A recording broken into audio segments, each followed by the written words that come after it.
Revise कर चुके, heading बताओ, हेडिंग क्या लिखी है? बाय बाय करने के तरीके। बाय बाय करने के कितने तरीके हैं? 3। कितने तरीके हैं? 3। समझना थोड़ा सा। पहला तरीका क्या लिखा है? किससे लेंगे हम? एग्जिस्टिंग शेयर होल्डर से लेंगे। एग्जिस्टिंग शेयर होल्डर मतलब कि मैं, मेरी कंपनी, तुम मेरी कंपनी के शेयर होल्डर, मैंने तुम लोगों को ऑफर दिया, ये ऑफर है कि मैं आपके पास जो शेयर्स रखे हैं 700 रुपए में खरीद लूंगी, मार्केट में रेट 500 है और मैं आपसे कितने में खरीद दूंगा? 700 रुपए में। तो मैंने आपको ऑफर दिया। From the existing share holder और द अदर स्पेसिफाइड सिक्योरिटी, क्या लिखा है? Proportionate basis through the tender offer. ऊपर एक टेंडर ऑफर का मीनिंग समझा था हमने डेफिनेशन में। टेंडर ऑफर मतलब क्या था? ऑफर देकर आप बायबैक करने का ऑप्शन दे रहे हो, ठीक है। तो हमने एग्जिस्टिंग शेयर होल्डर को अप्रोच किया है, पहला तरीका। दूसरा तरीका क्या किया है? Open market. ओपन मार्केट मतलब कहाँ? स्टॉक एक्सचेंज में हमने बोल दिया, बॉम्बे नेशनल स्टॉक एक्सचेंज, जहां आपकी कंपनी के शेयर लिस्ट है, उसमें हमने ओपनली सबको बोल दिया कि भैया हम बायबैक लेकर आ रहे हैं। या तो हमने एग्जिस्टिंग शेयर होल्डर को खुद से अप्रोच करके पकड़ा, या तो मैंने क्या किया? बॉम्बे नेशनल स्टॉक एक्सचेंज में ओपन मार्केट में जाकर शेयर्स खरीदना चालू कर दिया, ठीक है। तीसरा क्या लिखा है? ऑड लॉट का भी मीनिंग मैंने बताया था, बचे बुचे शेयर्स, ठीक है। अगर देखा जाए तो सब में ऑलरेडी एग्जिस्टिंग शेयर होल्डर से तो लेंगे ना। अगर मैं बाय बैक कर रही हूँ तो मैं बाय बैक किससे कर रही हूँ? वही शेयर होल्डर्स जो कंपनी के एग्जिस्टिंग शेयर होल्डर है ना। तो तीनों एग्जिस्टिंग शेयर होल्डर है। जो पहला वाला जो है उसे हम बोलते हैं टेंडर ऑफर। पहले वाला जो टाइप है मेथड का, उसे हम क्या बोलते हैं? Tender offer. जब हम पढ़ेंगे तो सबकी प्रोसेस डिटेल में पढ़ेंगे, सबकी प्रोसेस क्या करेंगे? डिटेल में पढ़ेंगे। तो सबसे पहले जो हम डिटेल में पढ़ने वाले हैं वो है हमारा क्या? Tender offer. आपको ये दिखेगा जैसे कि बायबैक थ्रू टेंडर ऑफर। तो टेंडर ऑफर वाला समझ जाना, existing share holder proportionate basis में जो होगा, ठीक है। पहला टाइप, वापस कितनी मेथड्स है? 3। कितनी मेथड्स है? 3। अगर मैं बुकिश की बात करूं तो 3 मेथड दे रखी है। पहली मेथड क्या दे रखी है? Tender offer. दूसरा ओपन मार्केट। तीसरा ऑड लॉट, ठीक है। ये बुकिश की बात है। लेकिन जब हम पढ़ने जाएंगे तो पढ़ते वक्त आपको दिखेगा, पहला आपका टेंडर ऑफर है। ओपन मार्केट के 2 टाइप है। पहला क्या लिखा है? Book building. और दूसरा क्या लिखा है? स्टॉक एक्सचेंज, ठीक है। तो हम ये 3 पढ़ेंगे। ऑड लॉट ना सेम टेंडर ऑफर जैसा ही सेम होता है, तो इसकी प्रोसेस सेम है। अगर आपसे पूछा जाता है कि टेंडर ऑफर की बायबैक की प्रोसेस बताओ, तो वो और जो ऑड लॉट है दोनों डिक्टो सेम प्रोसेस है। तो हम यहाँ पर 4 नहीं पढ़ने वाले हैं। वापस कितनी मेथड दिख रही है? 3। पहली क्या दिख रही है आपको? Tender offer. दूसरा ओपन मार्केट। तीसरा ऑड लॉट। ओपन मार्केट के अंदर 2 टाइप। पहला टाइप क्या? Book building. दूसरा टाइप क्या है? स्टॉक एक्सचेंज, ठीक है। लेकिन जब हम पढ़ने जाएंगे तो आपको 4 नहीं दिखाएंगे, यहाँ आपको आपको कितने दिखाने वाले हैं? 2 मेथड, और जो दूसरी वाली मेथड है उसके 2 टाइप बताने वाले। मतलब बुक बिल्डिंग पढ़ने वाले और स्टॉक एक्सचेंज पढ़ने वाले। क्लियर है? ऑड लॉट नहीं पढ़ाएंगे क्योंकि ये और टेंडर ऑफर एकदम सेम डिक्टो सेम प्रोसेस है। जहां कहीं भी कुछ भी पूछा जाएगा वो टेंडर ऑफर को लेके बोल रहे या ऑड लॉट को लेके बोल रहे, सेम, ठीक। चलिए अब थोड़ा सा और डिटेल समझते हैं। टेंडर ऑफर मतलब क्या? एग्जिस्टिंग शोल्डर को अप्रोच किया। ओपन मार्केट मतलब स्टॉक एक्सचेंज में गए। अब स्टॉक एक्सचेंज में या तो डायरेक्टली गए, यहाँ पे मर्चेंट बैंकर एक होता है। कौन होता है मर्चेंट बैंकर? जो इश्यू में हेल्प करता है, बायबैक में हेल्प करता है। मतलब कंपनी सिक्योरिटी से रिलेटेड कुछ भी काम करिए, मर्चेंट बैंकर का काम आएगा, ठीक है। मर्चेंट बैंकर नन अनदर एक नॉर्मल बैंक होता है, एक बड़े लेवल का इन्वेस्टमेंट बैंक होता है। तो मर्चेंट बैंकर का एक कॉमन पॉपुलर नेम क्या है? Investment banker. क्यों? ये क्या कर रहा है? कंपनी के इन्वेस्टमेंट में हेल्प कर रहा है, इसलिए मर्चेंट बैंकर का अनदर नेम क्या है? इन्वेस्टमेंट बैंकर, ठीक है। मर्चेंट बैंकर से हमें क्लिक नहीं होता ये क्या काम करता है, लेकिन इन्वेस्टमेंट बैंकर से क्लिक हो जाएगा, इन्वेस्टमेंट में हेल्प कर रहा है। अब कंपनी का आईपीओ एफपीओ आया, उसमें भी हेल्प कर रहा है। कंपनी को बायबैक करना है, उसमें भी हेल्प करता है। मतलब कंपनी का पूरा सिक्योरिटी का इशू से रिलेटेड पूरा मैनेजमेंट देखता है, ये होता है मर्चेंट बैंकर। वापस, कौन है merchant banker? Merchant banker issue से रिलेटेड पूरे मैनेजमेंट को देखता है, ठीक है। इसे हम इन्वेस्टमेंट बैंकर भी बोलते हैं। अब स्टॉक एक्सचेंज में आईटेक्स कंपनी ने अपना मर्चेंट बैंकर बैठा दिया, इन्वेस्टमेंट बैंकर बैठा दिया। ये कंपनी के बिहाफ में मर्चेंट बैंकर क्या कर रहा है? स्टॉक मार्केट से, बॉम्बे नेशनल स्टॉक एक्सचेंज के शेयर्स को खरीद रहा है। खरीद रहा है, कंपनी को दे रहा है, खरीद रहा है, कंपनी को दे रहा है। तो ये क्या कर रहा है? बायबैक कर रहा है। मतलब खरीद कौन रही है? कंपनी खरीद रही है। और ये कंपनी कैसे खरीदवा रही है? Through merchant banker. ये स्टॉक मार्केट, समझ में आए? बुक बिल्डिंग में एक लंबी चौड़ी प्रोसेस होती है।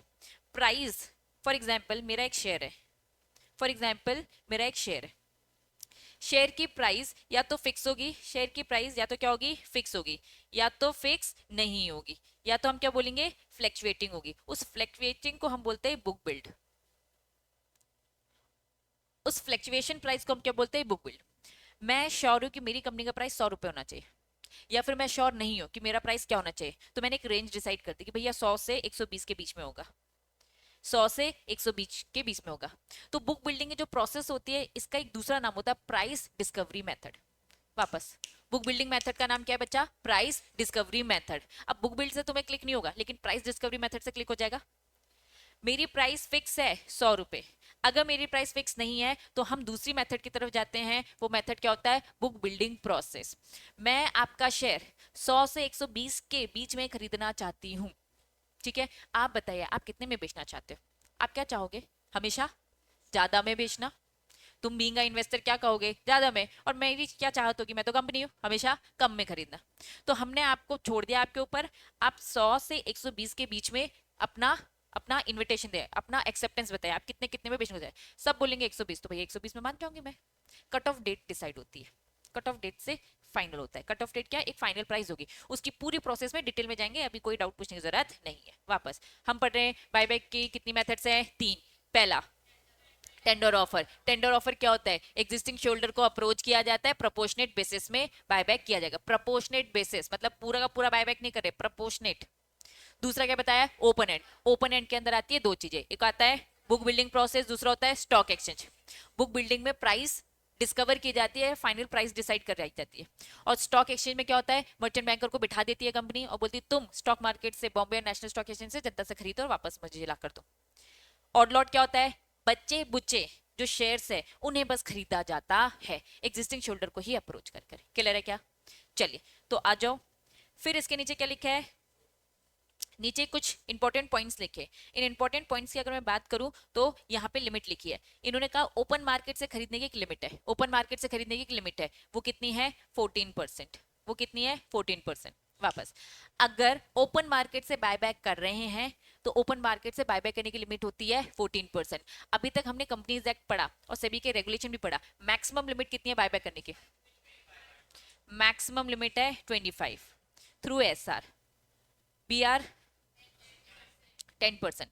लेकिन आप ओपन मार्केट के थ्रू जाते हो, आपने कौन सी मेथड अडॉप्ट करी, ओपन मार्केट, तब आपकी लिमिट क्या हो जाएगी, श्रिंक हो जाएगी। वो कितनी हो जाएगी 14%। अब आपकी बुक में लैंग्वेज थोड़ा सा रीड करो और देखो समझो क्या लिखा है, no offer of the buyback.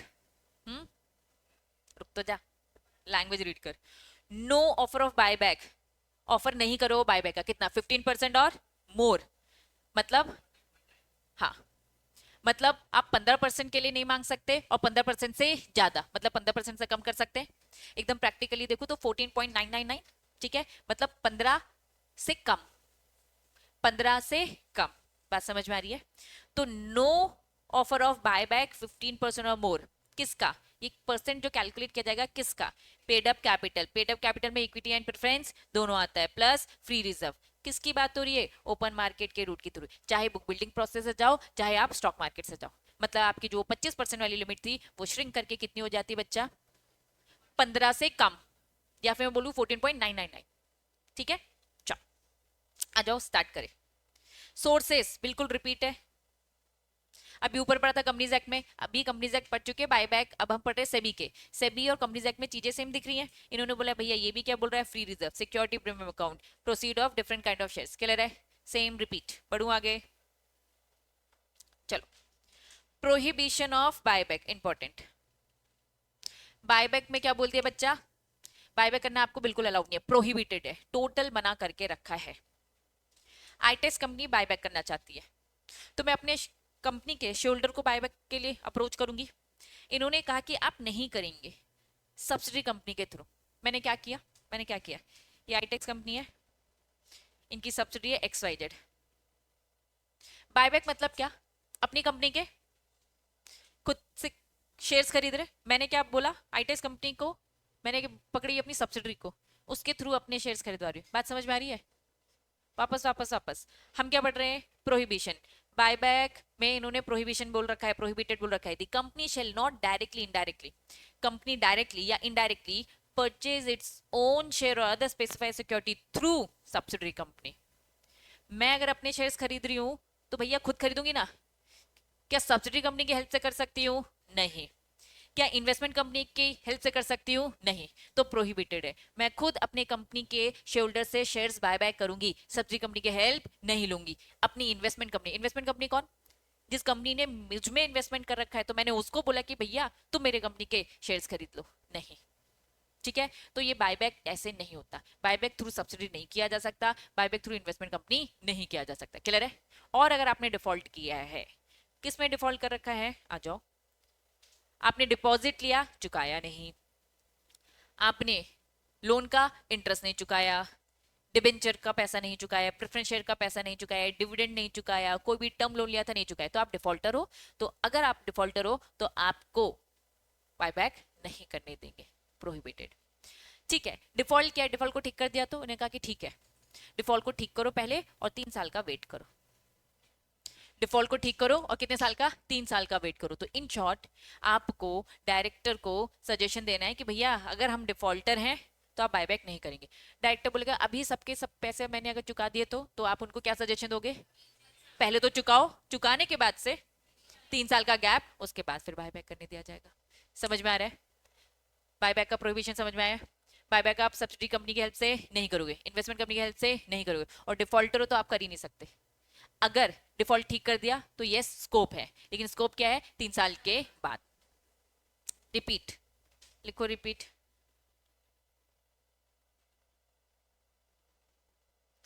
Authorisation for the buyback, companies act पढ़ चुके हैं, सेबी के रेगुलेशन कंपनीज एक्ट जैसी बातें बोल रहे हैं कि भाई आर्टिकल में ऑथराइजेशन होनी चाहिए, स्पेशल रेजोल्यूशन पास करवा लेना जो भी लिमिट होती है, स्पेशल रेजोल्यूशन की जरूरत नहीं है अगर 10% उससे कम का करते हो, डायरेक्टर के ही बोर्ड रेजोल्यूशन से काम चल जाएगा। रिपीट है, क्योंकि ये सेबी के रेगुलेशन पढ़ रहे हैं और सेबी के रेगुलेशन बिल्कुल कंपनीज एक्ट जैसे सेम है, इसलिए रिपीटेशन आ रहा है। ठीक, चलिए।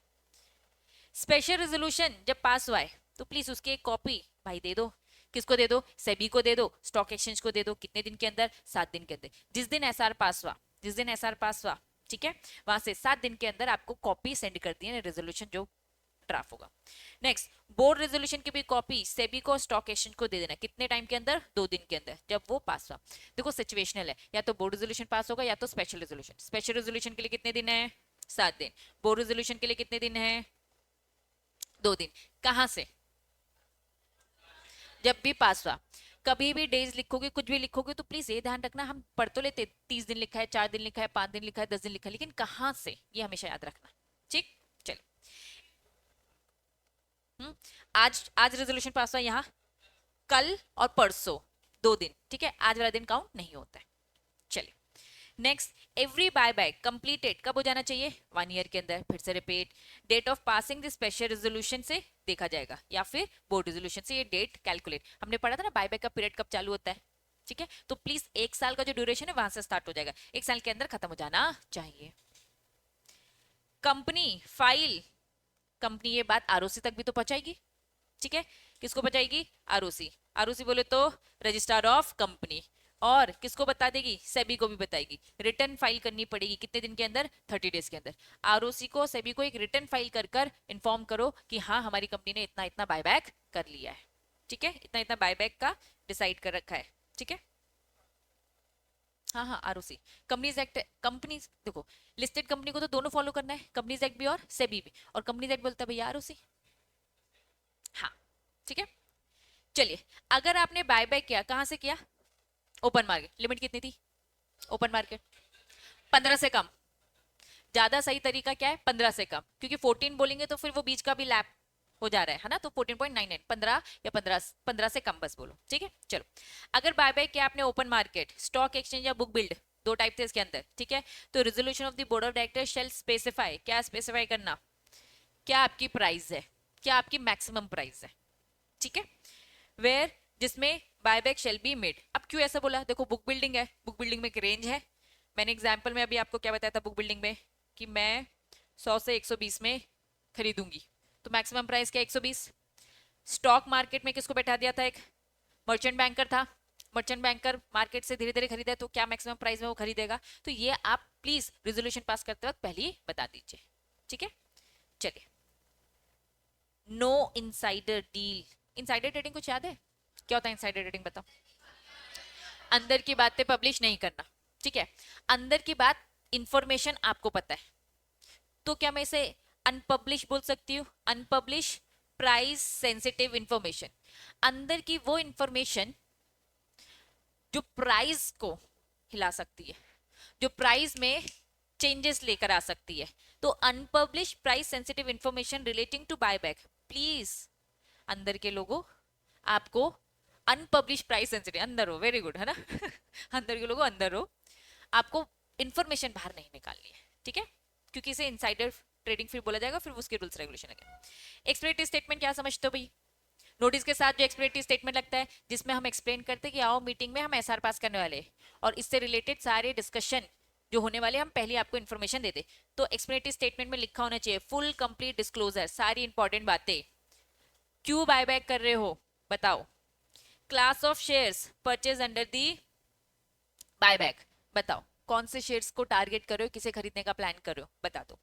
Amount to be invested, buyback खरीदने में लगेगा पैसा, तो प्लीज पैसा बताओ, पैसा कौन सा यूज कर रहे हो, सारी डिटेलिंग पहले एक्सप्लेनेटरी स्टेटमेंट बता दो। Time limit for the completion, कब आप कंप्लीट करो, वैसे तो 1 ही साल रहता है, 1 साल के अंदर ही होना चाहिए, उसके ऊपर नहीं। एक्सप्लेनेटरी स्टेटमेंट सारी डिटेलिंग होनी चाहिए, ठीक। इन्होंने कहा भैया और एडिशनल बातें बताओ, एडिशनल डिस्क्लोजर, क्योंकि क्या है लिस्टेड कंपनी, लिस्टेड कंपनी मतलब एक्स्ट्रा काम, ठीक है। कंपनी रिक्वायर्ड टू प्रोवाइड ये सारी इंफॉर्मेशन, ठीक है, as per companies act discuss, आ जाओ। इतनी जनरल जनरल बातें, क्या लिखा है, date of board meeting, propose for the buyback, necessities repeat है, तो क्यों बायबैक कर रहे हो, मैक्सिमम अमाउंट, परसेंटेज कितने तक का कर रहे हो, इस हिसाब से बोर्ड और एसआर समझ में आएगा। में मैक्सिमम प्राइस आपकी क्या क्या है, मैक्सिमम नंबर ऑफ प्रपोज, कितना प्रपोज कर रहे हो, कितना खरीदने का सोच रहे हो। मैं कह रही हूँ भैया मैं 4 लाख, सॉरी 4 करोड़ वापस लेने का सोच रही हूँ, ठीक है। मेथड टू बी अडॉप्टेड, कितनी मेथड्स होती है, 3। पहली टेंडर ऑफर, ओपन और लॉट। ओपन के अंदर ओपन मार्केट 2 था, बुक बिल्डिंग और, चलो इन्होंने बोला please total aggregate share holding बता दो, किसका, प्रमोटर का, and the director of the promoter, उस डायरेक्टर को भी बताओ क्या है, प्रमोटर। ध्यान से समझना, ये है थोड़ा समझने वाला। एग्रीगेट शेयर होल्डिंग बताओ किसका, प्रमोटर का, end of the director of the promoter, जरूरी नहीं है प्रमोटर इंसान हो, प्रमोटर क्या हो सकता है, कंपनी भी, for example Tata, Tata group promoters हो गए हो, ठीक है। तो ये कह रहा है कि भैया अगर प्रमोटर एक कंपनी है तो उनके डायरेक्टर्स का शेयर होल्डिंग हमें बताओ, ठीक है। Where the promoter is a company and person who are in the control of the company, वो सारे पर्सन का बताओ जो क्या कर रहा है, इस कंपनी को कंट्रोल करता है। कौन कौन कंट्रोल करता है जरा बताओ, कंट्रोल की डेफिनेशन पढ़ती, वो जो अपॉइंट करता है डायरेक्टर को, हो सकता है मैं कंपनी में डायरेक्टर ना हूं,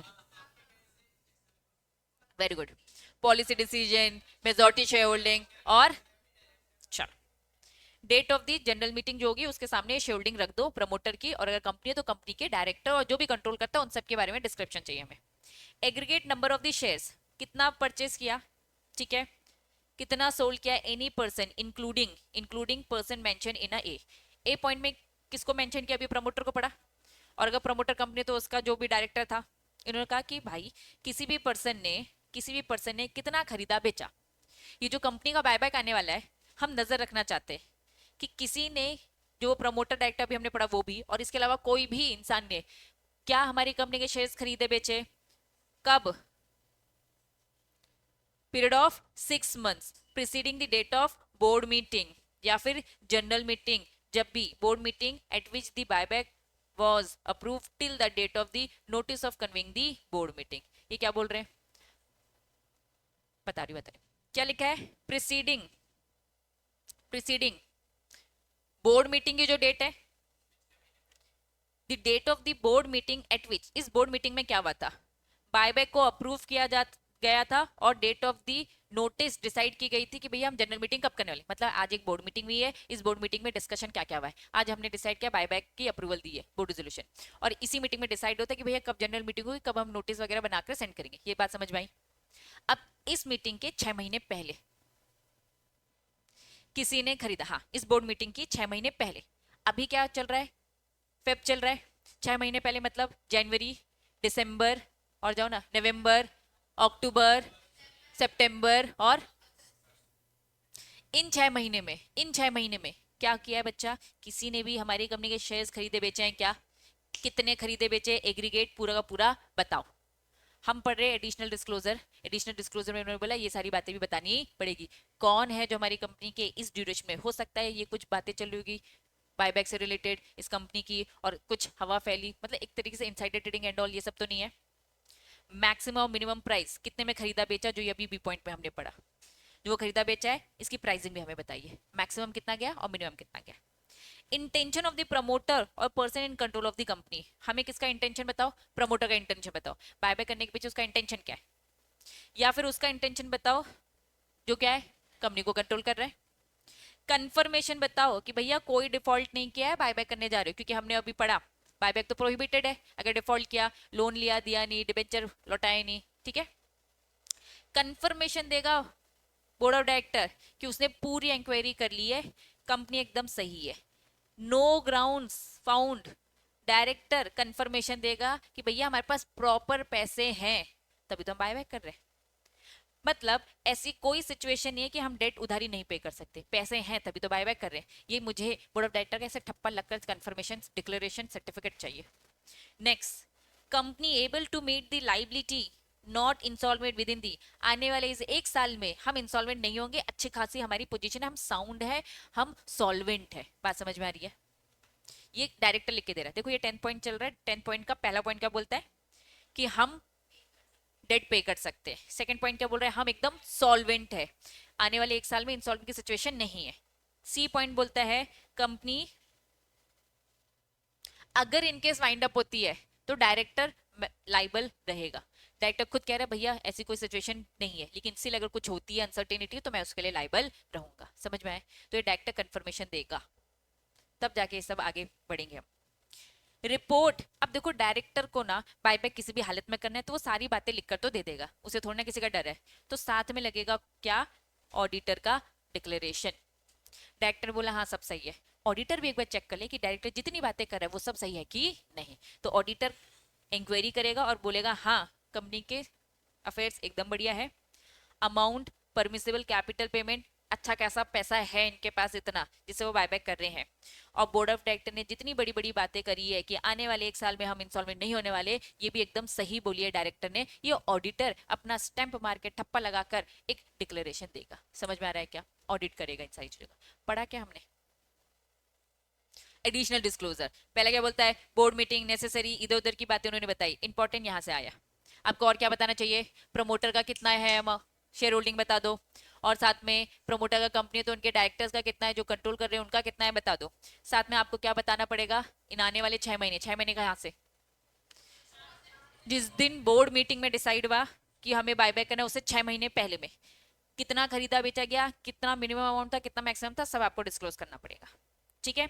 साथ में प्रमोटर का इंटेंशन बताओ, कंफर्मेशन दो कोई डिफॉल्ट नहीं हुआ है, और डायरेक्टर की अच्छी अच्छी बातें करेगा कि हमारे पास पैसे हैं, ऐसी सिचुएशन नहीं है कि अनेबल टू पे डेट, ठीक है, इंसॉल्वेंट आने वाले 1 साल में नहीं होने वाले, इनकेस कुछ अनसर्टिनिटी होती है तो हम लाइबल रहेंगे वाइंडिंग अप में। ठीक।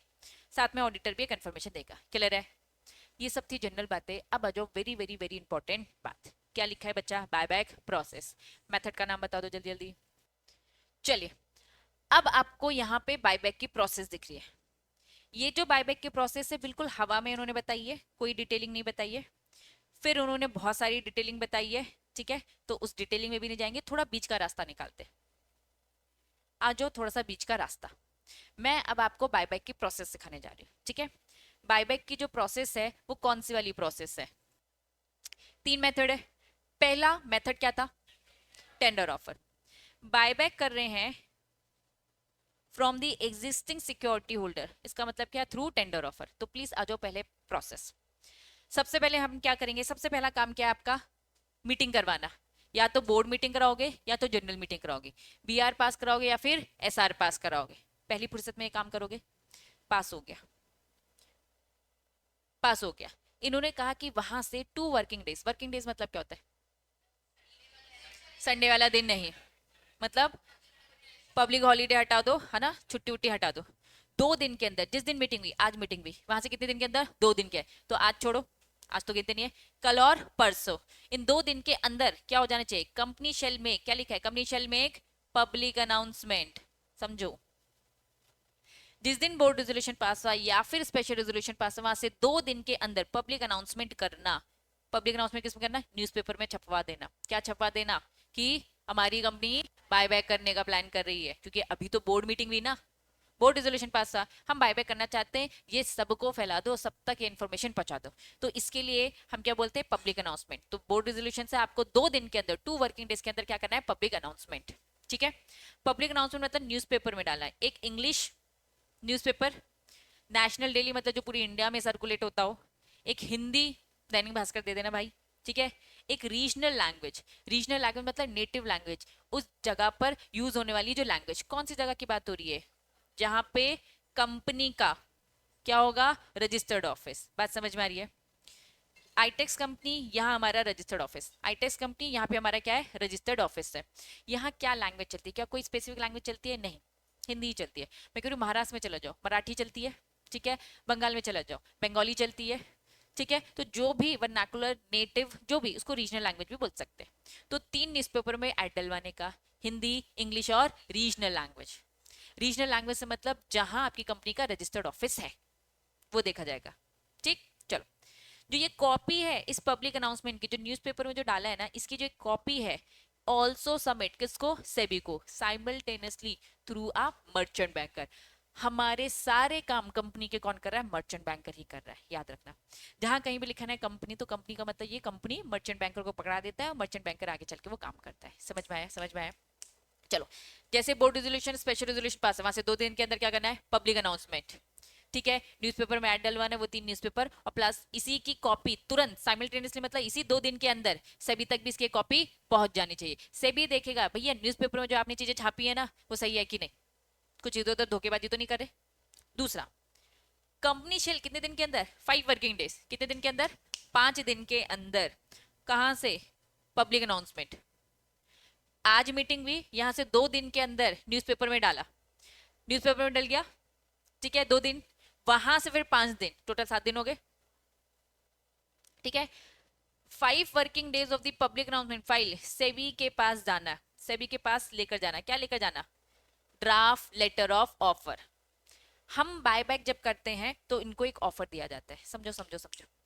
तुम लोग मेरे एग्जिस्टिंग शेयरहोल्डर हो, टेंडर ऑफर लेकर आ रही हो, मैं तुम्हें एक लेटर दूंगी जिसमें अच्छी बड़ी बड़ी बातें करूंगी अपनी कंपनी की, तो इसे ऑफर लेटर बोलूंगी। तो इसको बस इन्होंने क्या बोल दिया है, letter of offer, letter offer, लेकिन ड्राफ्ट बोला है, क्यों, क्योंकि फाइनल नहीं है। सेबी देखेगा इस लेटर ऑफर को और अपना कमेंट देगा कि भैया कुछ गड़बड़ है, तो वो कमेंट करेगा, फिर उसे कहेगा कि हाँ इसको ठीक करो और फिर से फाइनल कर देंगे।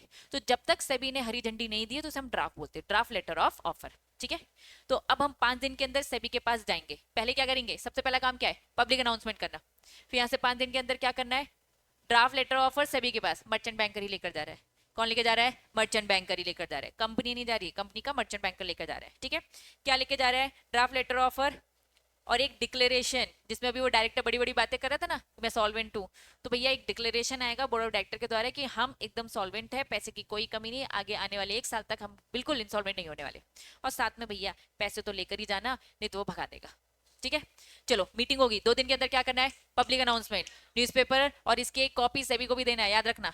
फिर 5 दिन के अंदर, कहां से 5 दिन, फ्रॉम द पब्लिक अनाउंसमेंट, क्या करना है, ड्राफ्ट लेटर ऑफर और डिक्लेरेशन ऑफ द सॉल्वेंसी, और पैसा किसके पास जाना है, सेबी के पास। अब सेबी के पास पहुंच गया है लेटर, सेबी घूर घूर कर देखेगा, गलतियां निकालेगा। SEBI may give its comment, चाहे तो गलती निकाल सकता है, नहीं तो भैया फाइनल है। अगर उसे जरूरत लगेगा तो कमेंट करेगा on the draft letter offer, कितने दिन के अंदर, विद इन 7 वर्किंग डेज। कहां से, receipt of the draft letter. बच्चा ये पूरी प्रोसेस में डेज तो याद करने पड़ेंगे, पहले 2 दिन के अंदर पब्लिक अनाउंसमेंट, 5 दिन के अंदर ड्राफ्ट लेटर ऑफर, फिर 7 दिन के अंदर सेबी के पास टाइम है, सेबी के पास तुमने ड्राफ्ट लेटर दे दिया, 7 दिन किसके पास है, सेबी के पास, गलती निकालने के लिए। 5 दिन के अंदर तो हम पहुंचे थे ना, जा रहे अभी चल रहे अपन, 5 दिन में चल रहे चल रहे चल रहे पहुंच गए, है ना। फिर सेबी क्या कर रही है, अब इसमें कमेंट कर रही है। ठीक है, चलो चलते चलते, है ना। In the event of the SEBI, SEBI को लगा कि वो क्या करना चाह रही है, कुछ क्लेरिफिकेशन, एडिशनल इन्फॉर्मेशन चाहिए। तुमने जो इन्फॉर्मेशन दी ना वो पूरी नहीं लगी मुझे। 7 दिन का टाइम था ना, इन 7 दिनों में पहले दिन तो सभी ने देखा ही नहीं, दूसरे दिन भी नहीं देखा, तीसरे दिन भी नहीं, 7 दिन का टाइम है, तो सभी ने बोला भैया आखिरी दिन तक यूज करेंगे। तुम लोग भी तो ऐसे ही हो ना आखिरी डेट क्या है यही पूछते हो ना, आखिरी दिन आएंगे अपन। सेबी भी आखिरी दिन जागता है, बोलता है भाई अरे इसमें तो एडिशनल इन्फॉर्मेशन चाहिए, तो वो कहेगा वो चाहे तो और 7 दिन बढ़ा देगा, क्योंकि उससे आखिरी दिन था। उसने फिर बोला कि भैया और इन्फॉर्मेशन दो, तो और इन्फॉर्मेशन मांगने के लिए और 7 डेज बढ़ाए जा सकती है, मर्जी है, मर्जी है, ठीक है। उसे लगा नहीं चाहिए, ठीक है। चलो, in the event of this SEBI sort clarification, additional information किससे मांग रहे, मर्चेंट बैंकर। वापस से बोलू, ये ड्राफ्ट लेकर कौन गया था, मर्चेंट बैंकर। ये कमेंट लिखकर किसको देगा सेबी, मर्चेंट बैंकर को। ये सुधारने की रिस्पॉन्सिबिलिटी किसकी, मर्चेंट बैंकर को। समझ में आया।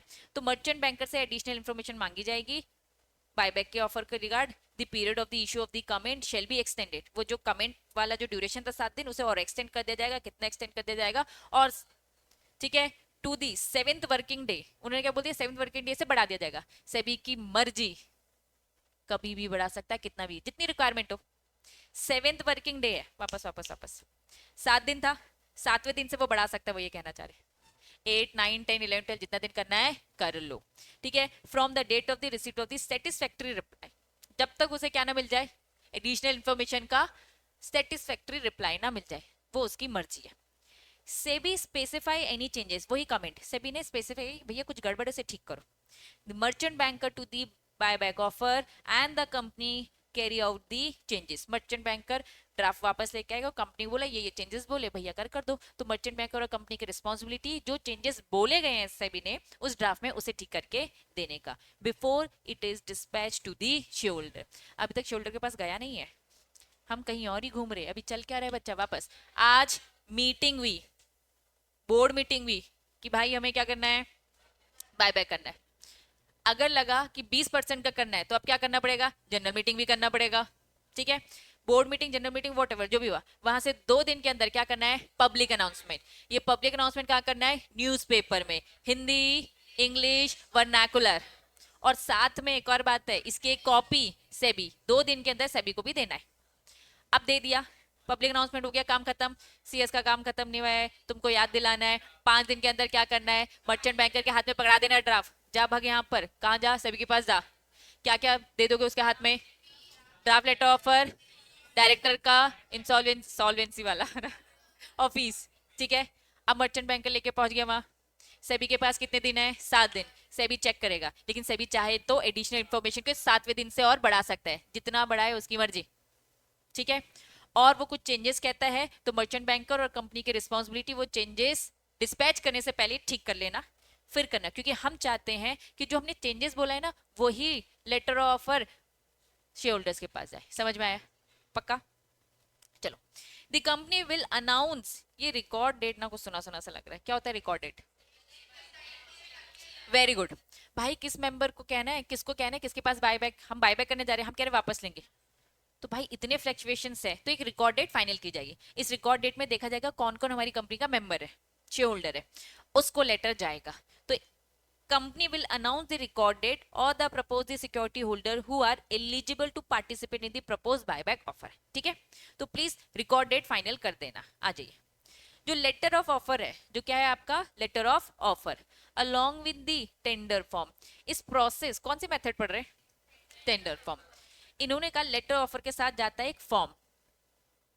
लेटर ऑफर मतलब बहुत अच्छी अच्छी बातें करिए, ब्रोशर है हमारा, प्रोस्पेक्टस है हमारा, ठीक है, जिससे हम आपको अट्रैक्ट करना चाह रहे हैं, ठीक।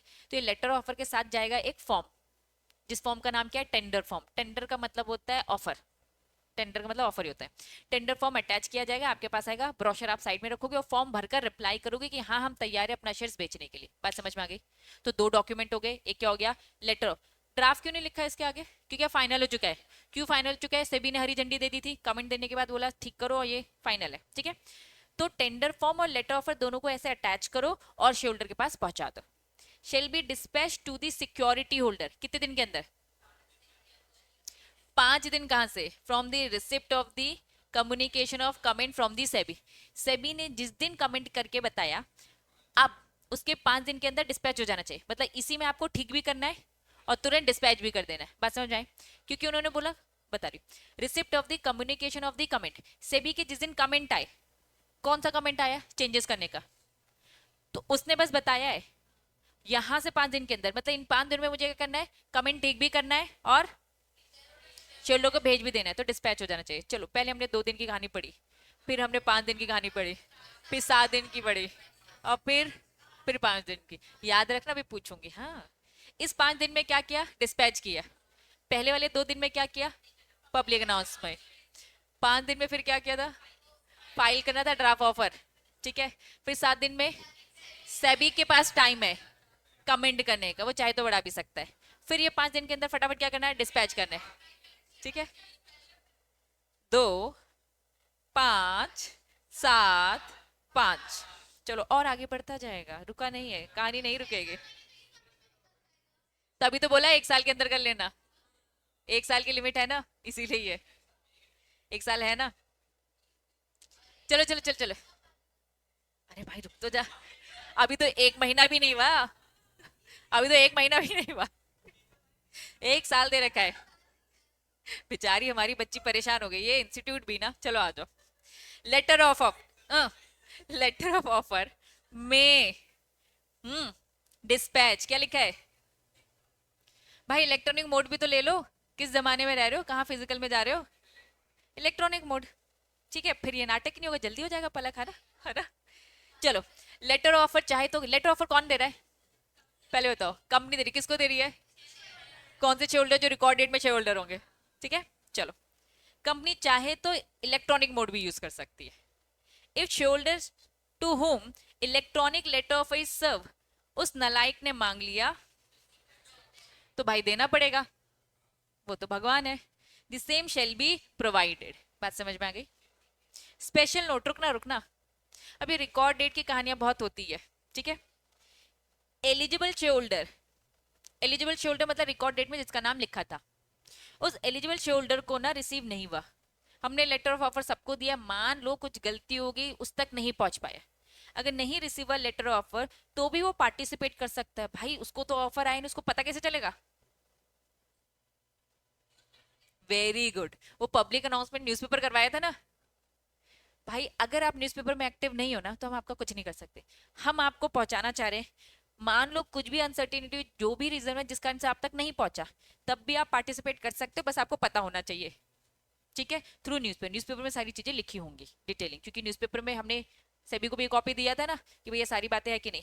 तो अगर कोई एलिजिबल शेयर होल्डर है जिसको नहीं मिल पाता है, तो भी वो अप्लाई कर सकता है, वो बस कंपनी के पास आकर अपना प्रूफ दे दे कि हाँ मेरे पास नहीं पहुंचा है, ठीक। नेक्स्ट, अगर कोई अनरजिस्टर्ड शेयर होल्डर है, ये अनरजिस्टर्ड शेयर होल्डर कहां से आ गया, वेरी गुड, ट्रांसफर ट्रांसमिशन जो भी केस है, ठीक है। अगर मैं हूं शेयर होल्डर, रिकॉर्ड डेट में मेरा नाम लिखा है, मैंने तो बेच दिया ना, जब तक बायबैक होगा टाइम है ना। रिकॉर्ड डेट, एक डेट फाइनल की गई, उसके बाद बेच दिया, मुझे क्या मालूम था कि कंपनी ये रिकॉर्ड डेट फाइनल करेगी।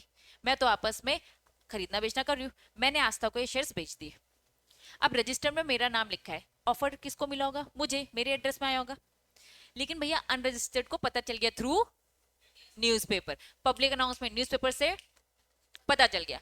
Unregistered share holder can also participate, वो भी आ सकता है, लेकिन भाई उसको कुछ सबमिट करना पड़ेगा। क्या सबमिट करना पड़ेगा, executed transfer deed along with the letter of offer, ठीक है। ये मेरा और आपस आस्था का अग्रीमेंट होगा, मैं उसको पकड़ा दूंगी, भाई तू ये जा और डीड लेकर जा, ट्रांसफर डीड लेकर जा, कंपनी आपको दे देगी, कोई दिक्कत नहीं है, ये ऑफर आपका हो जाएगा, फिर आपके पास बायबैक का ऑप्शन आ जाएगा, क्योंकि मेरे पास तो है ही नहीं, मैं कैसे दूंगी, तो मुझे आस्था को ही दे देना चाहिए। बात समझ में आ रही है। अब तुम कहोगे दीदी झगड़ा कर लिया तो बच्चा अभी अग्रीमेंट है, अब वो अग्रीमेंट की ट्रीटमेंट, फिर अग्रीमेंट पे जो लॉस लगते हैं वहां चले जाएंगे अपन, ठीक है। ठीक, चलो यहाँ तक चीज क्लियर है। चलो, सबसे पहले मीटिंग होती है, मीटिंग में 2 दिन के अंदर बीइंग अ सीएस आपको क्या करवाना है, न्यूज़पेपर वालों से बात करनी है, एडवर्टाइजमेंट करवाना है। ड्राफ्ट ड्राफ्ट आप ही बनवाओगे कि न्यूज़पेपर में क्या जाएगा, उसी की एक कॉपी सेबी को भी देना पड़ेगा, ये सब आपको करना पड़ेगा। फिर आपने ड्राफ्ट लेटर ऑफर भी बनवाया है, मर्चेंट बैंकर के हाथ में पकड़ाया है और उसको भेज दिया है पैसे के साथ, और डिक्लेरेशन ऑफ द सॉल्वेंसी।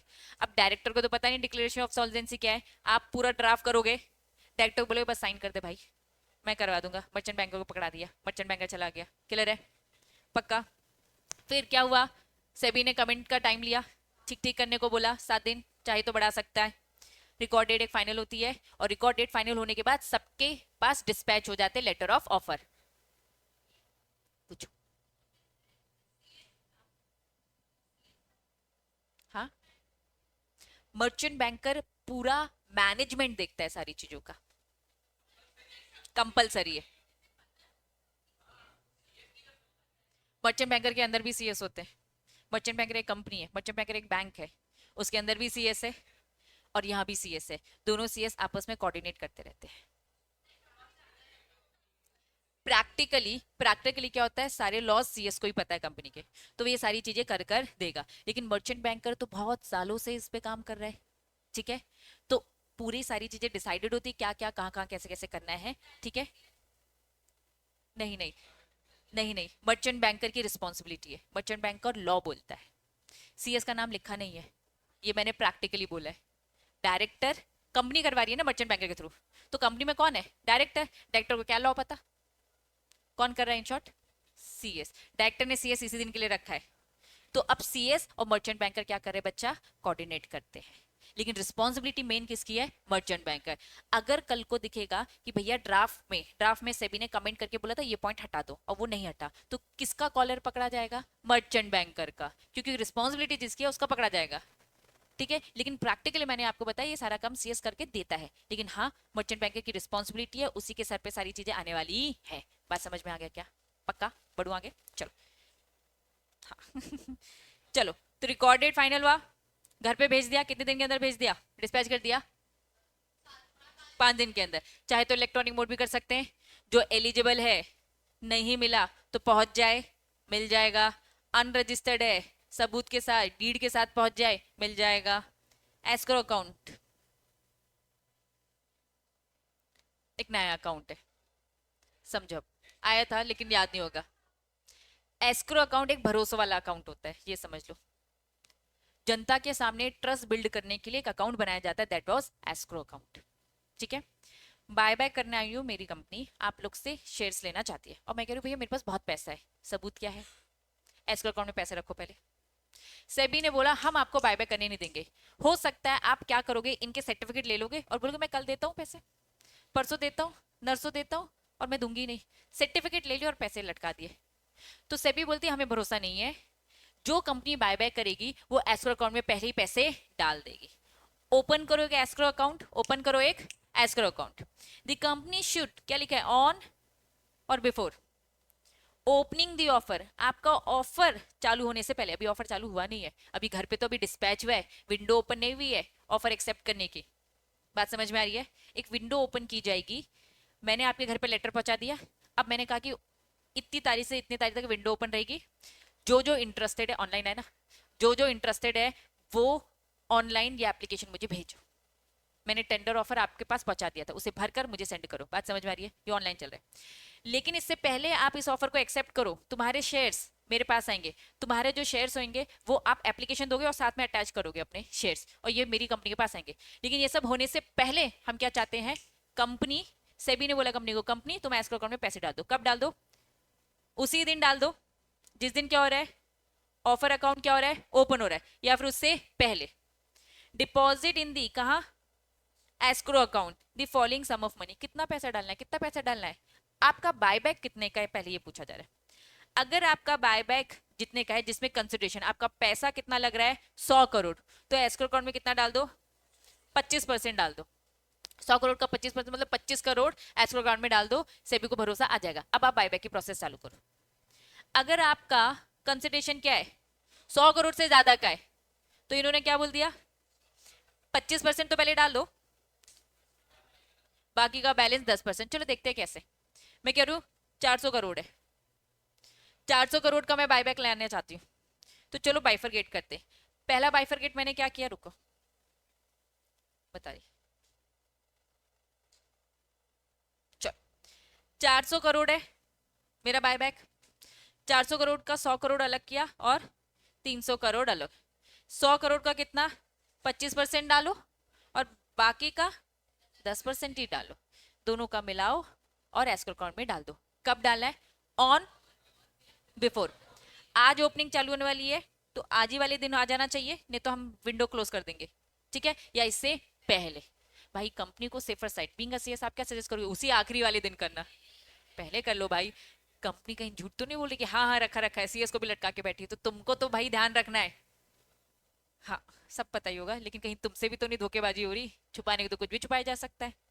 अगर धोखेबाजी हो रही तो बोलना छुपाया गया था, बचना चाहते हो ना, प्रूफ देना है, ठीक है। चलो वापस वापस, यहाँ तक चीजें क्लियर है। एस्क्रो अकाउंट में पैसा डालने का ऑनलाइन बिफोर कितना पैसा डालना है, डिपेंड बायबैक कितना है आपका, बायबैक कितने कंसिडरेशन तक का है, कितना पैसा लगाने वाले हो आप, 100 करोड़ तो 25 डाल दो, 100 करोड़ से ज्यादा तो 100 का 25 और बाकी रिमेनिंग का 10। क्लियर है, बढ़ो आगे। अब ओपन कर सकते हो ऑफर। ऑफर ओपन करना पड़ेगा कितने दिन के अंदर, 5 दिन के अंदर ऑफर ओपन हो जाना चाहिए। कहां से, जब आप डिस्पैच कर रहे थे लेटर ऑफर, ठीक है, वहां से आप 5 दिन के अंदर घर पे पहुंच गया ना, पढ़ ले, 5 दिन का टाइम दिया, उसके अंदर ऑफर 5 दिन के अंदर ओपन हो जाना चाहिए। और अगर ओपन हो गया तो मिनिमम 10 दिन के लिए ओपन रहना चाहिए, विंडो ओपन 10 दिन के लिए रहेगी। फॉर एग्जाम्पल आ जाओ वापस, सबसे पहले मीटिंग हुई, 2 दिन के अंदर पब्लिक अनाउंसमेंट करवाया, 5 दिन के अंदर ड्राफ्ट लेटर ऑफर तैयार कर सेबी तक पहुंचाया, सेबी ने अपने 7 दिन लिए कमेंट करने के, चेंजेस करवाने के, चाहे तो 7 दिन बढ़ा भी सकती है।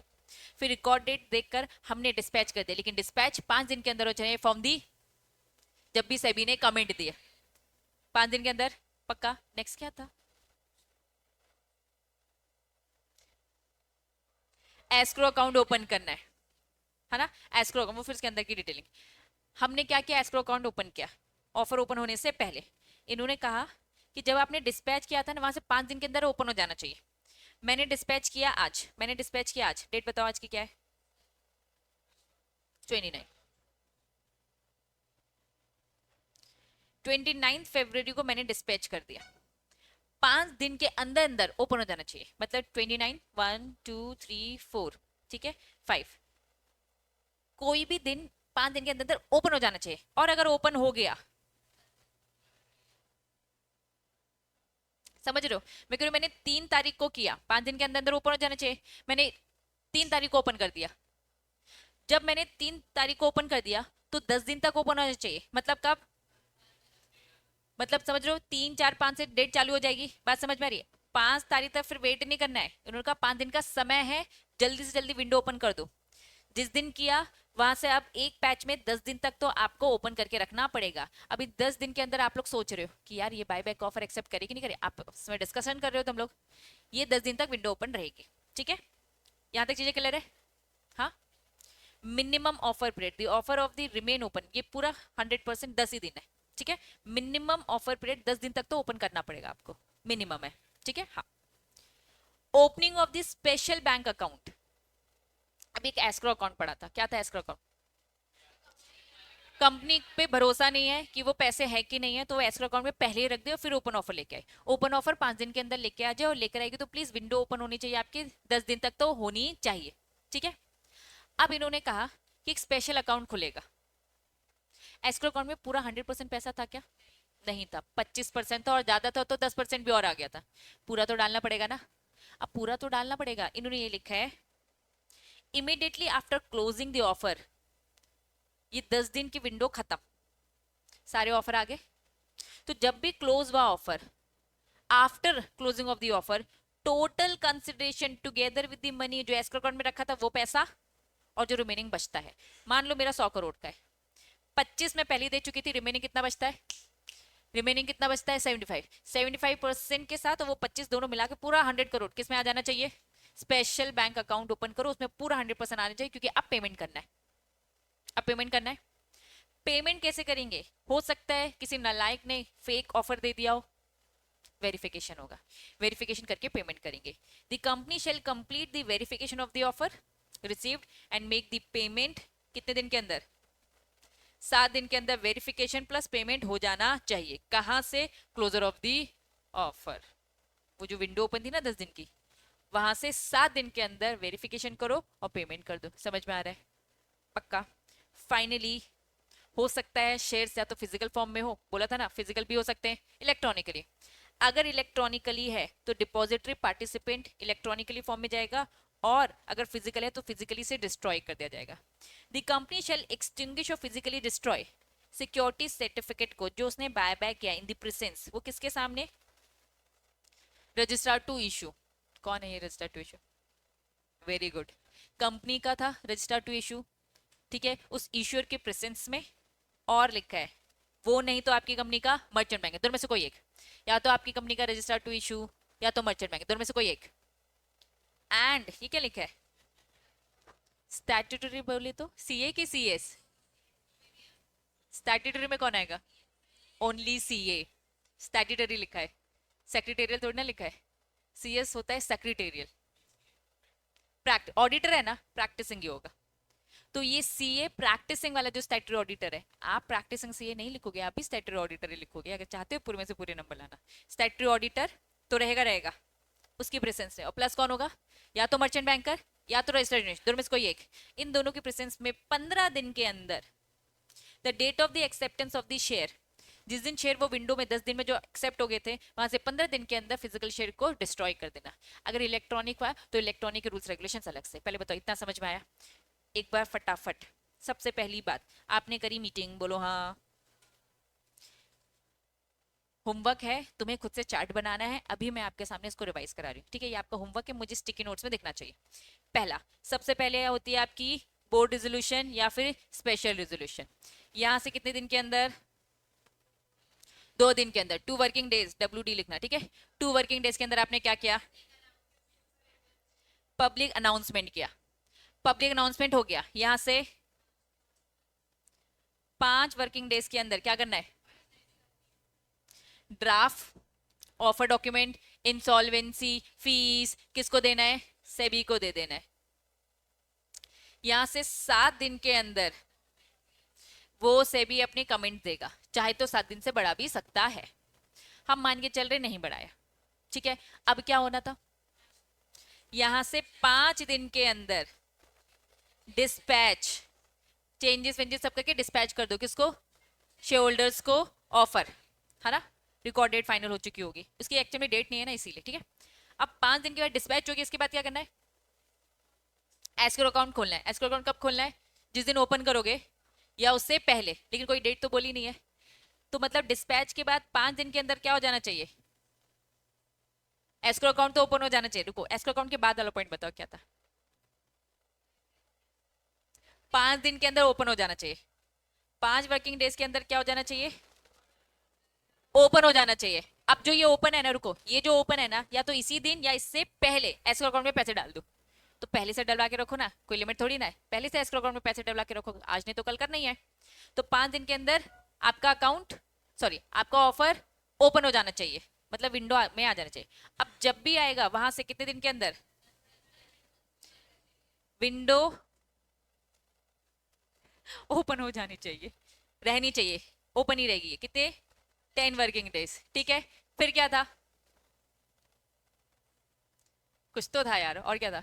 7 दिन के अंदर जब भी क्लोज था, 10वें दिन क्लोज हो गया यहां से। हाँ हाँ, बैंकिंग अकाउंट भी था, लेकिन उसका डे नहीं दे रखा, बता रही मैं, है ना? क्या करना है? पूरा का पूरा पहले वेरिफिकेशन कर कर डिस्ट्रॉय कर देना है। डिस्ट्रॉय करते नहीं, 7 दिन नहीं, सॉरी, वेरिफिकेशन और पेमेंट होना चाहिए। वेरिफिकेशन प्लस पेमेंट, यहां से 15 दिन के अंदर, यहां से 15 दिन के अंदर डिस्ट्रॉय हो जाना चाहिए। अब बीच में उन्होंने बोला, क्या बोला था? स्पेशल बैंक अकाउंट भी ओपन होगा, तो ये कब हो जाना चाहिए था? जब भी क्लोज होगा तभी तुरंत ही हो जाना चाहिए, ठीक है? अब मेरी बात समझो, ये मैंने आपको शॉर्ट में बताया, ये शॉर्ट था, लेकिन शॉर्ट में आपने 70-80% चीजें पढ़ ली है। अब तुम अपने इंस्टीट्यूट का देखो, ये क्या शॉर्ट बता रहा था, चलो इनका शॉर्ट देखते हैं। इन्होंने बोला भैया सबसे पहली फुर्सत में अपॉइंट कर दो मर्चेंट बैंक का या फिर स्टार इश्यू का, ये देखेगा, ठीक है? फाइल करो रिजोल्यूशन सेबी स्टॉक एक्सचेंज को। क्या फाइल करे? रिजोल्यूशन फाइल करने को बोल दिया इन्होंने, कुछ डिटेल बताया, इतना शॉर्टकट है। फिर क्या बोला? पब्लिक अनाउंसमेंट कर लेना न्यूज़पेपर में और साइमल्टेनियसली दे देना, ठीक है? आगे लिखा है ना, फिर डिटेल बताया इन्होंने। डिटरमाइन कर लेना क्या? ऑफर प्राइस, ओपनिंग, क्लोजिंग सब। एक्सेप्ट कर लेना पेमेंट, मतलब वेरिफिकेशन पेमेंट की बात कर रहा है। एक्सटिंग्विश कर देना सर्टिफिकेट, मतलब डिस्ट्रॉय कर देना। फाइल करो रिटर्न, लेकिन समझ में थोड़ी ना आ रहा है। डायरेक्ट अगर ये पढ़ोगे तो क्या समझ में आएगा? नहीं आएगा ना। अभी डिटेल जो मैंने पढ़ाया इसके बाद पढ़ रहे हो तो आ रहा है, अगर मैं डायरेक्टली ये पढ़ाती तो नहीं आता। ठीक है, लेकिन फिर क्या लिखा है, मर्चेंट बैंकर सेबी को फाइल करेगा, एडवर्टीजमेंट और सब कर। तो इन शॉर्ट आप के रुको तो पूछ थोड़ी ना रहा है कोई प्रोसेस है। तुम्हें लगता है प्रोसेस पूछेंगे? सिक्योरिटी लॉ है, बीच की एक चीज को पकड़कर खींच देंगे केस। ठीक है, तो प्रोसेस नहीं पूछी जाएगी। अब यहां से आपकी प्रोसेस चालू होती है। ठीक है, ये अभी थोड़ी देर के लिए रुको, आपको एक बॉक्स दिख रहा है, दिख रहा है? उस ऊपर के बॉक्स की हेडिंग देखो, disclosures, filing requirement, timeline for the public announcement, draft offer. अब सबसे पहले क्या लिखा है, पब्लिक अनाउंसमेंट। आपने क्या पढ़ा जो मैंने आपको शॉर्ट में बताया? न्यूज़पेपर में 2 दिन के अंदर हिंदी इंग्लिश रीजनल लैंग्वेज, और साथ में साइमल्टेनियसली सेबी को एक कॉपी भी दे देना इन्हीं 2 दिनों में। देखो क्या लिखा है, कंपनी में एक शेल में एक पब्लिक अनाउंसमेंट 2 दिन के अंदर, जब भी ऐसा, जब भी बोर्ड रेजोल्यूशन पास हुआ, कहाँ करना है? इंग्लिश। क्या लिखा है? इंग्लिश नेशनल डेली, 1 हिंदी लिखा है, रीजनल लिखा है जहां पे रजिस्टर ऑफिस हो कंपनी का, copy of the public same लिखा है, सेम लिखा है। ठीक है, एक्चुअल में यहाँ प्रोसेस फॉर्म में नहीं दे रखा है। आपकी बुक ने स्टार्टिंग से लेके एंड तक ऐसे प्रोसेस नहीं बताया है, उन्होंने बीच बीच में कुछ भी बता दिया। इसीलिए एक बार तुमने प्रोसेस फॉर्म में पढ़ लिया ना, अब वो बीच बीच में कुछ भी किसी की भी डिटेलिंग बताते तो आप एलिजिबल हो वो समझने के लिए। तो पहला पॉइंट समझ में आ गया। दूसरा फिर क्या लिखा है, सेबी के पास जाओ, क्या लेकर जाना है? Draft of a document. Company कितने दिन के अंदर? 5 दिन के अंदर। कहां से 5 दिन? जब भी पब्लिक अनाउंसमेंट किया है। फाइल दी फॉलोइंग, क्या? ड्राफ्ट लेटर ऑफर, इंसॉल्वेंसी और फीस लेके पहुंच जाए। ठीक। सेबी में प्रोवाइड इट्स कमेंट, चाहे तो कमेंट दे सकती है on the draft letter offer, कितने दिन के अंदर? 7 दिन के अंदर। Receipt of the draft letter offer, the letter offer dispatch share holder after making changes suggested by the SEBI, लेकिन कितने दिन के अंदर डिस्पैच करना है? 5 दिन के अंदर। बात समझ में आ गई? ये दोनों बॉक्स की ये 2 बातें क्लियर है? बढ़ू आगे, रुको। फिर क्या लिखा है? ऑफर प्रोसीजर अभी इन्होंने बताया। ठीक, क्या बताया? While making the buyback offer, company shall announce, क्या अनाउंस करेगी? Record date. समझ में आ रहा है? इस रिकॉर्ड डेट से हम शेयर होल्डर आइडेंटिफाई करने वाले जिसको ये ऑफर देंगे। ठीक है, इन दी पब्लिक अनाउंसमेंट, पब्लिक अनाउंसमेंट में रिकॉर्ड डेट पहले से लिखी होगी, मतलब ये काम पहले हो जाना चाहिए। हाँ, न्यूज़पेपर में पहले, मतलब कि सीएस को बच्चा ये प्रोसेस फॉर्म में देंगे, लेकिन कुछ बातें होंगी जो आपको पहले कर लेना चाहिए। तो being a CS public newspaper में रिकॉर्ड डेट डिसाइड हो चुकी होगी पहले ही। ठीक है, तो डायरेक्टर के साथ डिस्कस कर लेना पहले। For the purpose of the determining the entitlement, name of the security holder who are the eligible to participate propose in the buyback offer, ये डिटेल में रिकॉर्ड डेट का पर्पस बताया कि भैया हम डिसाइड करना चाहते हैं किसको ऑफर देंगे। पहला पॉइंट क्लियर है? दूसरा पॉइंट, कंपनी डिस्पैच करेगी letter offer along with the tender offer, वही फॉर्म के साथ कि भैया ऑफर अप्लाई करना है। टोटल सिक्योरिटी होल्डर का, एलिजिबल पार्टिसिपेंट को कितने दिन के अंदर? 5 दिन के अंदर, from the comment from the SEBI. Same है? यहां तक चीजें सेम है? लेटर ऑफर में ऑल्सो डिस्पैच, चाहे तो इलेक्ट्रॉनिक मोड में दे सकते हैं, पढ़ा था। On the receipt of the request from any share holder received a copy of the letter offer in the physical form, किसी ने फिजिकल मांगा तो दे देने का। Next, in case of the eligible public share holder not receive the tender offer, किसी को tender offer नहीं मिला, क्यों? क्योंकि वो ट्रांसफर हो रहा था। Even though he can participate buyback offer manner provided by SEBI, SEBI ने जो तरीका बताया उसके तरीके से। मैंने आपको पहले तरीके बता दिए, वो तरीका क्या है? अपनी डीड लेकर जाना, और जो वो ऑफर उसको मिला था वो उससे लेकर आ जाना, सबूतों के साथ पहुंच जाओ, आपको मिल जाएगा। मतलब डीड, उन्होंने बोला सेबी जो बैनर बताएगी, तो सेबी ने बैनर बता के रखा है कि डीड लेकर पहुंच जाओ। Next, the date of the opening of the offer not letter then, कब तक ओपन हो जाना चाहिए? 5 दिन के अंदर। लेकिन एक बार ओपन हो गया, डिस्पैच गया वहां से 5 दिन के अंदर, एक बार ओपन हो गया तो कितने दिन के लिए विंडो ओपन होगी? 10 दिन। ठीक है, 10 दिन तक आपको ओपन रखनी पड़ेगी। ठीक है, अब बच्चे यहाँ देखो, यहाँ इन्होंने क्या लिखा है? रिमेन ओपन, तो यहाँ पे प्योर 10 दिन है, ना कम ना ज्यादा, ये याद रखना, ना कम ना ज्यादा। ठीक है, 10 डेज के लिए आपको ओपन रखनी है। The company shall provide facility tendering the share and the settlement through the stock exchange mechanism.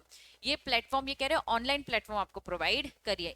से भी ऑनलाइन मतलब स्टॉक एक्सचेंज के थ्रू विंडो ओपन ये सब करवाइए। तो ये वाली बात उन्होंने बोली ना, ये 10 दिन तक के लिए विंडो ओपन होगी, ये stock exchange, Bombay national stock exchange में विंडो ओपन होगी। ये कोई मैकेनिज्म है, प्लेटफॉर्म है जहां पे आपको ये विंडो ओपन मिलेगी जिसमें यह आपको काम करना है। Next, company shall accept the share from the security holder on the basis of their entitlement recorded. Company क्या करेगी, सिक्योरिटी होल्डर से ले सकती है रिकॉर्ड डेट के हिसाब से जो शेयर होल्डर है। क्लियर है, ये तो जनरल बात लिखी है, यहाँ तक चीजें क्लियर है। बढ़ रही हूँ आगे, क्या लिखा है, the share produce to be bought back. जो प्रपोज किया गया है कि हमें बायबैक करना है, उसकी दो कैटेगरी है, समझना। दो कैटेगरी है, एक है रिजर्व कैटेगरी, एक है जनरल कैटेगरी। रिजर्व कैटेगरी मतलब स्मॉल शेयर होल्डर के लिए रिजर्व करना है। अब होगा क्या, हम बायबैक करने जाएंगे। जब हम बायबैक करने जाएंगे तो हमें कैटेगरी डिसाइड करनी है कि स्मॉल शेयर होल्डर के पास भी ऑफर है। क्या होता है, ये स्मॉल लोग दब जाते कहीं ना कहीं, कंपनी को बायबैक करने वो ज्यादा से ज्यादा करेगी, तो छोटे शेयर होल्डर को भाव नहीं देगी कि इनका तो छोटा ही शेयर आएगा, बड़े शेयर होल्डर को पकड़ते हैं। तो सेबी ने साफ बोल रखा है तुम्हें रिजर्व करके रखना होगा, छोटे शेयर होल्डर से भी लेना है और बड़े से भी, तो प्लीज दो कैटेगरी में रखना। रिजर्व कैटेगरी मतलब स्मॉल शेयर होल्डर, और जनरल कैटेगरी मतलब क्या है, अदर शेयर होल्डर। ठीक है, थोड़े टाइम के लिए इस नोट को होल्ड पे। ठीक है, आते हैं आगे। 8th point, after accepting the share, जब शेयर हमने क्या किया, एक्सेप्ट किया, लेफ्ट टू बी बायबैक। ठीक है, इफ एनी वन कैटेगरी, अभी ऊपर हमने दो कैटेगरी पढ़ी। बायबैक जब कंपनी करेगी दो कैटेगरी, बड़े शोल्डर से भी लेना और छोटे से भी लेना। छोटों को हमने रिजर्व कैटेगरी बोला और बड़ों को हमने जनरल कैटेगरी। ठीक है, मान लो मैंने बोला जनरल कैटेगरी से लिया और रिजर्व से भी लिया, छोटे शोल्डर ने इंटरेस्ट नहीं दिखाया बेचने में, उनका तो रिजर्व रह गया ना, बचा हुआ। तो अगर जो बच गया है, इफ एनी वन कैटेगरी बच गया है, तो security holder who have tender offer above their entitled other category, दूसरी कैटेगरी को ऑफर दे दो। स्मॉल शेयर होल्डर ने बोला ये स्मॉल शेयर होल्डर है और तुम लोग हो जनरल, ठीक है, ये रिजर्व है और तुम लोग हो जनरल। जनरल के सारे लोगों ने कर लिया, और भी रिक्वेस्ट आ रही है और इनका ये पूरा ही नहीं हुआ, इनका बचा है, तो तुम लोग रिक्वेस्ट दिखा रहे हो ना एक्स्ट्रा लोग, तो अगर ये लोग नहीं करे तो इनका ऑफर बर्बाद ना हो, इनका यूज यहाँ पे कर लेंगे, इनको हम ऑफर दे देंगे। ठीक है, unregistered share holder tender his share from buyback, कुछ याद आ रहा है, अनरजिस्टर्ड शेयर होल्डर कौन थे, ट्रांसफर वाला कर सकता है। यस, अनरजिस्टर्ड शेयर होल्डर कर सकता है, बस उसे सबमिट करना पड़ेगा क्या, ट्रांसफर डीड, मतलब वो अग्रीमेंट जिसमें लिखा है कि हाँ ये शेयर आज से इसके हुए, अलोंग विद दी ऑफर और अदर रिलेवेंट डॉक्यूमेंट, जो ठीक लगे उस डॉक्यूमेंट के साथ कंपनी के पास पहुंच जाओ, कंपनी आपको भी बायबैक ऑफर प्रोवाइड कर देगी। क्लियर है, पक्का। नीचे एक नोट दिख रहा है, नोट क्या बोल रहा है, note, share holding shares in a physical form not eligible to tender. अगर आपके पास फिजिकल शेयर्स है तो हम आपको टेंडर नहीं करने देंगे, प्लीज इसे इलेक्ट्रॉनिक में कन्वर्ट करो अनलेस डीमटेरियलाइज। अगर आपको याद हो हमने पढ़ा था ट्रांसफर करने के लिए इन्होंने कहा भैया तुम्हारे पास रखा है ना, रखे रहो फिजिकल में, लेकिन जिस दिन किसी और को देने की बारी आएगी, चाहे वो कंपनी को क्यों ना, तो इलेक्ट्रॉनिक फॉर्म में होगा, तो आपको अब इसे डीमटेरियलाइज में पहले कन्वर्ट करना पड़ेगा फिर देना पड़ेगा। क्लियर है, पक्का पक्का। नेक्स्ट क्या लिखा है, एस्क्रो अकाउंट, छोड़ रही चलो चलो ध्यान दो। एस्क्रो अकाउंट क्या होता है, भरोसे का अकाउंट। कब बोला, the company shall by way of security for the performance of its obligation on or before, ये डेट on or before, कब, opening of the offer, deposit escrow account such sum जो स्पेसिफाइड है। क्या specified है, इन्होंने कहा अगर 100 तक के हैं तो 25%, 100 से ज्यादा है तो 25 पहले उस 100 का और बाकी रिमेनिंग का 10%। हाँ, बायबैक में कह रही हूँ मैं 400 करोड़ का लाने वाली हूँ, तो 400 करोड़ में पे करना चाहती हूँ, तो 400 करोड़ में पे करना चाहती हूँ तो उसका 25 और 10% पहले एस्क्रो अकाउंट में डाल दो।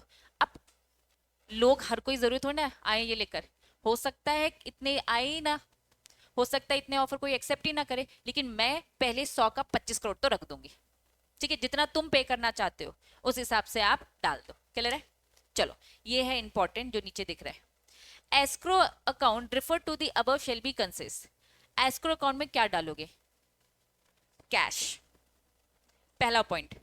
एस्क्रो अकाउंट में क्या डाल सकते हो, कैश, बस जरूरी नहीं है कैश, आप चाहो तो क्या डाल सकते हो, क्या होती है बैंक गारंटी, चलो समझते हैं क्या होता है बैंक गारंटी। मतलब कैश नहीं रखा मैंने, या तो 25 करोड़ कैश रख दिया मैंने, या तो मैंने बोला कि देखो मैंने बैंक की गारंटी रख दी है, लेकिन बैंक ना बहुत होशियार है, बैंक बोलते हैं तुम्हारा मर्चेंट बैंकर कौन है जरा नाम तो बताना। जो मर्चेंट बैंकर है ना उसके भरोसे में मैं गारंटी दूंगा, मतलब कंपनी के नाम पे गारंटी नहीं जाएगी, मर्चेंट बैंकर, क्योंकि हम तो मर्चेंट बैंकर आपके मैनेजर को देख रहे हैं ना, आपका मैनेजमेंट कितना स्ट्रांग है। कभी कभार जितने भी इन्वेस्टर जितने भी लोग हैं ना वो मर्चेंट बैंकर को देख के इंप्रेस होते हैं, कंपनी में कोई खास बात नहीं है, खास बात किसमें होनी चाहिए, मर्चेंट बैंकर।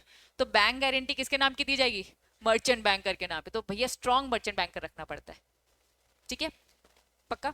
जैसे कोटक वोटक के सब सारी जितने बैंक है सब मर्चेंट बैंकर बने घूम रहे, बस इनको क्या करना है, सभी के पास अपनी एलिजिबिलिटी दिखाना है, नेटवर्क दिखाना है और रजिस्टर्ड करना है, एज अ मर्चेंट बैंकर भी हम काम करते हैं, ठीक है।